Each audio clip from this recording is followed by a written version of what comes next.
Salam à tous la famille, c'est Ben Grisou. Aujourd'hui on se retrouve pour un nouveau débrief. Match entre le PSG et Toulouse, 3-0 pour le Paris Saint-Germain. Match parfait. Match parfait pourtant avec une équipe de Toulouse qui faisait que de défendre comme d'habitude. De toute façon toutes les équipes de Ligue 1 feront ça. Mais clairement, face à une défense regroupée, bloc bas, un gardien qui a fait le match de sa vie, qui a fait 9 arrêts. Sans lui, il y a au moins 6-0 pour le PSG. Avec un bloc bas qui jouait que en contre. En contre, il y avait peu d'espace. Il y avait des petits espaces et malgré ça, le trio Neymar, Mbappé, Messi arrivait à combiner en une touche de balle, ce qui nous a emmené à plusieurs occasions. Je pense à l'occasion de Messi, les deux occasions de Messi où à ras de terre, le gardien l'arrête, le met en corner. Il y a aussi un ballon loin devant pour Mbappé, un extérieur qui tente de surprendre le gardien de l'extérieur du pied. Le gardien a le réflexe incroyable de l'arrêter. Il y a le but de Neymar qui vient d'un ballon récupéré de Verratti, qui lance direct Messi, Mbappé, Messi qui la remet du pied gauche à Neymar. Neymar qui n'était pas du tout hors jeu, heureusement qu'il y a la VAR parce que sinon il aurait été annulé alors qu'il n'y avait pas hors jeu. En vrai, la victoire était obligatoire après le match nul qu'on avait fait contre Monaco. Monaco qui était dans tous les bons coups. Là, Toulouse défendait à mort et lançait les contre-attaques. Par contre, sur les côtés, les latéraux, personne prenait les latéraux là sur les côtés parisiens. Défense centrale, ça se discutait entre Marquinhos et Ramos qui prenait les latéraux toulousains. On ne sait pas trop qui prenait les latéraux toulousains. T'as Donnarumma qui est au pied, vraiment ça, il pue au pied. Il est nul, clairement au pied depuis le match contre le Real avec Benzema.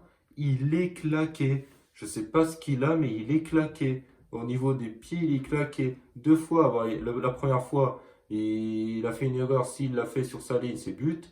Ça a été mis en corner. Et la deuxième fois, c'est un cafouillage avec Ramos. C'est plus la faute de Ramos sur le deuxième coup que de Donnarumma. Mais clairement, au pied, il n'est pas rassurant.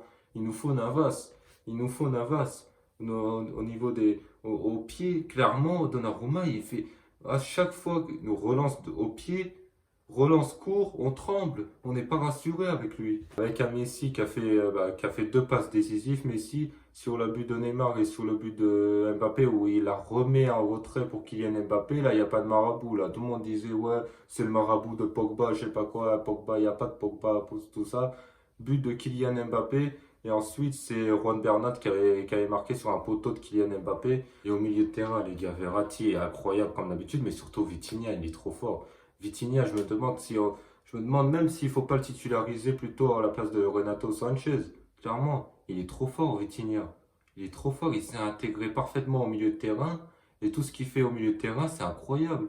Il récupère les ballons, il donne des ballons offensifs, il est partout. Il aurait même pu marquer avec un super arrêt encore de Maxime Dupé. Parce que Maxime Dupé qui a fait le match de sa vie, parce que sinon il y a 6-0 pour le Paris Saint-Germain. Clairement, Vitinha, il est partout. Il est clairement partout. Le match de Mukiele, j'ai bien aimé. Qui a remplacé Hakimi, vu que maintenant on joue tous les 3 jours, il y aura des changements. Là, le prochain match sera face à Nantes. Je pense qu'il y aura encore du changement. Après, sur le côté gauche, Nuno Mendes, encore une fois, sur le côté qui perçait en attaque, donc j'ai bien aimé. Marquinhos, Ramos. Mukiele aussi, sur le côté, ça a été bon. Maintenant, c'était Mukiele. Ouais, Mukiele en défense sur le côté. Et c'était Danilo Pereira en défense centrale. Après, ça a changé, je crois, vers la fin de match. Je voyais Danilo reprendre le milieu de terrain. Neymar, on l'a vu à dans la 60e, 70e minute, il était déçu de sortir, mais sincèrement, dans le jeu, clairement, Neymar, au début, je sentais un Neymar qui tentait, comme l'année dernière, qui tentait de faire ses dribbles, qui perdait quelques ballons, mais au final, avec la combinaison avec Messi, la combinaison avec avec Mbappé, Neymar, on sent que dans les petits espaces, ces trois-là sont incroyables. Ils arrivent en fait à se trouver des espaces, et même dans les petits espaces, à se trouver des passes, faire les bonnes passes là où il faut. T'as Neymar qui fait des dribbles, des fois il en fait trop, mais clairement, à chaque fois avec Messi, Mbappé, le trio fonctionne très bien. Face à des blocs bas, maintenant, le truc, c'est que les adversaires de Ligue 1, que ce soit Toulouse, Nantes, etc., ils savent maintenant comment on joue. Les premiers matchs, ça a été facile pour nous parce que Lille, Clermont, voilà, ils savaient peut-être comment on jouait, mais ils n'étaient pas prêts à ça en fait. Ils n'étaient pas prêts à ça. Là, les adversaires vont être prêts dès qu'ils vont nous affronter, et c'est toujours normal. Regardez Monaco, et je crois qu'ils ont perdu contre 3 ou je sais plus. Alors que la semaine dernière, alors qu'il y a quelques jours, ils ont fait leur match de leur vie. Ils ont fait un match défensivement incroyable, et là, ils perdent contre 3.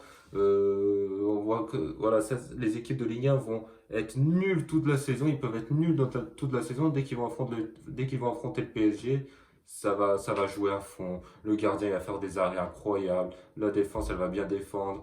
Bloc bas, transition offensive. Et au final, ils vont sortir des matchs incroyables. Mais ça, maintenant, ça faudra prendre ça en compte. Parce que maintenant, les 6-0, les 7-0, ça sera fini maintenant. Je pense on va peut-être pas échapper. On va peut-être pas échapper à des nouveaux 1-0, des victoires du PSG 1-0.